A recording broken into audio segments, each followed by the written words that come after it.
जाते जाते ब्रेक से पहले भट्टी साहब से एक छोटा सा कमेंट। भट्टी साहब, यहाँ पर बात हुई कि ये जो ख्वाहिश है खैबर पख्तूनख्वा हुकूमत चेंज की, ये सिर्फ गवर्नर की ख्वाहिश है, क्या ऐसा ही है? फिर ये भी बात हुई है एक फिलर छोड़ा जा रहा है, देखा जा रहा है कि कैसा रद्द-ए-अमल आता है उसके बाद डिसाइड किया जाएगा। आप बारहा ये कह चुके हैं कि ये डिसाइडेड है, बस वक्त का तयन होना है कि अब के कब।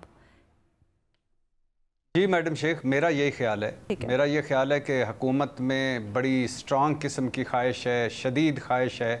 बातें वही हैं कि आपका बलूचिस्तान है, आपका खैबर पख्तूनख्वा है, आप 16 इंतखाबात ज़िमनी इंतखाब हार चुके थे इमरान खान साहब अपने आखिरी दिनों में जब वो हुकूमत में थे। लेकिन जो ही उनके ख़िलाफ़ तरीक़े अदम एतमाद हुई, और वो तरीक़े अदम एतमाद ऐसी नहीं थी कि जिसमें कोई उनके बंदे तोड़े गए थे या गैर जमहूरी काम हुआ था, पार्टियां थी इधर से उधर हो गई।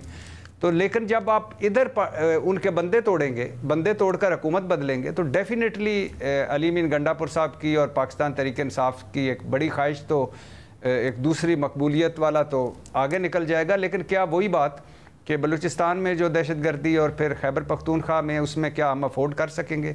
लेकिन ये डेफिनेटली है कि ख्वाहिश है हुकूमत की, पाकिस्तान पीपल्स पार्टी की भी और गवर्नर साहब की भी। और कल को कोई पता नहीं मौलाना साहब क्या डिसाइड कर लें। सर, तो थोड़ा ये भी बता दें, फिर इससे फ़ायदा होगा या नुकसान होगा आपके ख्याल में? मैडम शेख, वो कहते हैं ना कि सारी रात वो हीर रांझा बिल्कुल सही आप कह रहे हैं। नहीं, मैं दोबारा सुनना चाहती हूँ भट्टी साहब, मैं मुझे नहीं समझ आई, मैं दोबारा सुनना चाहती हूँ मैं कि केपी का उस्मान बुज़दार कौन होगा? बता देना, बंदा है कि औरत है? डेफिनेटली नुकसान होगा इस तरह गैर जमहूरी तरीके से तब्दील करने में। लेकिन मैंने आपको शुरू में गालिबन वो भी आप भूल गई थी कि अब ये गलत सही दुरुस्त ना दुरुस्त ये स्टेजेस गुजर चुकी हैं हमारी सियासत में। सही सर, वो पॉइंट मैंने सुन लिया था आपका। ये आपने दोबारा जो वजाहत किया ना सर, ये थैंक यू। आसिफ बशीर चौधरी साहब कुछ ऐड करना चाहते हैं? मुझे कहेंगे तो मैं तीसरी मर्तबा मैं ये गुजारिश करना चाहता हूँ भट्टी साहब से कि भट्टी साहब, अगर केपी में हुकूमत ना देनी होती तो पीटीआई को हुकूमत नहीं मिलनी थी।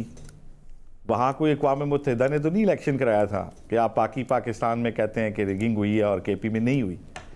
देखें, जो भी उस वक्त भी जो दिमाग सोच रहे थे वो ये जानते थे कि केपी के मारूजी हालात क्या हैं, वहाँ की लॉ एंड ऑर्डर की सिचुएशन क्या है, वहाँ की बाकी जो पॉलिटिकल डायनामिक्स क्या हैं और वहाँ पे किस किस्म की हुकूमत होनी चाहिए। और मारूजी हालात में अभी तक कोई ऐसी तब्दीली नहीं आई। और दूसरी बात यह है कि केपी की हुकूमत हटाने की कोई वजह भी तो बताई जाए। केपी की हुकूमत ने कौन से ऐसे कारनामे सर अंजाम दे दिए हैं जिससे वफाकी हुकूमत को या रियासत को कोई ख़तरा पैदा हो गया है? अली अमीन गंडापुर तो जैसे कहा जाता है अच्छे बच्चे हैं, वैसे करते हैं। इंटरनल रिफ्ट है पार्टी की और वो डेस्परेट होकर बहुत सारे बयान दे रहे हैं जिसकी टारगेट ऑडियंस ये है कि, और वो ये तासुर देना चाहते हैं कि अगर मेरी हुकूमत गिरी तो पीटीआई की हुकूमत गिर जाएगी। अदरवाइज़ ऐसी कोई बात नहीं है। और रियासत अगर उनकी हुकूमत गिराना चाहेगी तो गिरा लेगी, रियासत को भी ज़रूरत नहीं है। रियासत समझती है गिराने से नुकसान होगा। और अली अमीन और आप नहीं अली अमीन गंडापुर के वैसे भी बयानात जो है ना, उससे अक्सर मुझे डोनाल्ड ट्रंप की याद आती है। अच्छा महमल, जल्दी से पॉइंट कर ले, फिर भट्टी साहब का क्लोजिंग आर्ग्यूमेंट लेते हैं। जी महमल। जी एलिना, मैंने कहा अगर जिस तरह अभी जो बात हो रही है कि अगर हुकूमत को गिराना चाहे वो बिल्कुल वो गिरा तो सकते हैं। और जिस तरह मैंने कहा कि वो शायद कॉन्स्टिट्यूशनल तरीका नहीं होगा, लेकिन वो होगा तभी कि जब उनको खान साहब के ऊपर एक गुस्सा तो रियासत का एक है, हाइब्रिड निज़ाम का है, तो वो इस नहर तक पहुंच जाए कि उनसे ये भी बर्दाश्त ना हो कि एक जो सूबाई हुकूमत उनको मिली हुई है वो भी उनसे ले ली जाए। एब्सोल्युटली। और आसिफ की इस बात में बड़ा वजन है कि वो जो डिज़ाइन किया गया उस डिज़ाइन में केपी सूट करता था पीटीआई को देना। भट्टी साहब, अब क्यों रियासत चाहती है हटाना? मैडम शेख, मुझे ये समझ नहीं आती कि क्या डिज़ाइन किया गया था। डिज़ाइन जो किया गया था 8 फरवरी 2024 को, उसके तो बिल्कुल उल्ट हुआ था। क्या क्या ये अब ये मैं अजीब सी मंतक सुन रहा हूँ कि जी खैबर पख्तूनख्वा में अगर पाकिस्तान तहरीक इंसाफ की हुकूमत ना लाने दी जाती तो ना आती। भाई इतनी वो ज़्यादा वसी मेजॉरिटी थी, इतने ज़्यादा वोट पड़े, इतने ज़्यादा सीटें मिल गई, तो जाहिर है उसमें तो के लिए भी कहा जाता है ना कि इतने वोट पड़े, इतना सब कुछ। दूसरी बात नहीं, क्या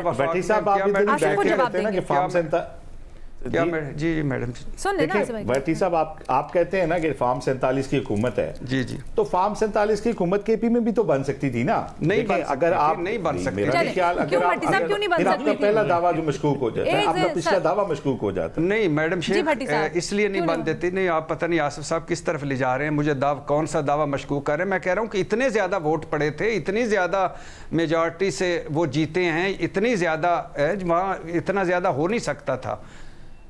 यही तो हमेशा से पीटीआई का मौकफ है, जो आप भी कई दफा भट्टी साहब यहाँ दोहराते रहे हैं कि जिनके 1,19,000 थे उनके 19,000 हो गए और दूसरे 19,000 वाले के 1,19,000 हो गए।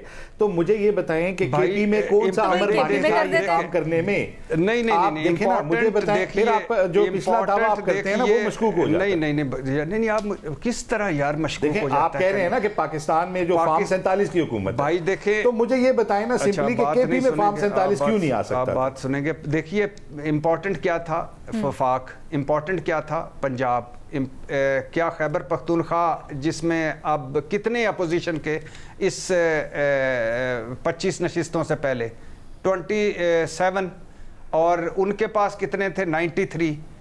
तो अब इसमें क्या करना था या क्या होना था? तो यही आप कह रहे हैं ना कि इंपॉर्टेंट जो चीज थी वो कर ली गई, इसको इंपॉर्टेंट यही समझा गया कि यहाँ पे, तो यही तो हम कह रहे हैं। नहीं अब अगर इसको इंपॉर्टेंट समझा जाता, अब इंपॉर्टेंट हो गया है जब 25 नशिस्तें और मिल गई हैं, 53 हो गए हैं, तो अब बहुत सारी ये जो वहाँ जमाते हैं उनकी ख्वाहिश होगी कि ये भी करके देखें। अमीर मकाम साहब चाहते होंगे, परवेज खटक साहब चाहते होंगे, मैं तो इसीलिए कह रहा हूँ। ठीक है, ओके जी। यानी आप ये कहते हैं कि जो रिगिंग बाकी पाकिस्तान में की गई वो केपी में करनी मुश्किल थी और अब हालात ऐसे हो गए, ये अगर आपका मफरूजा है तो बिल्कुल, मेरा इख्तिलाफ बिल्कुल बस ठीक है, let's just conclude like that.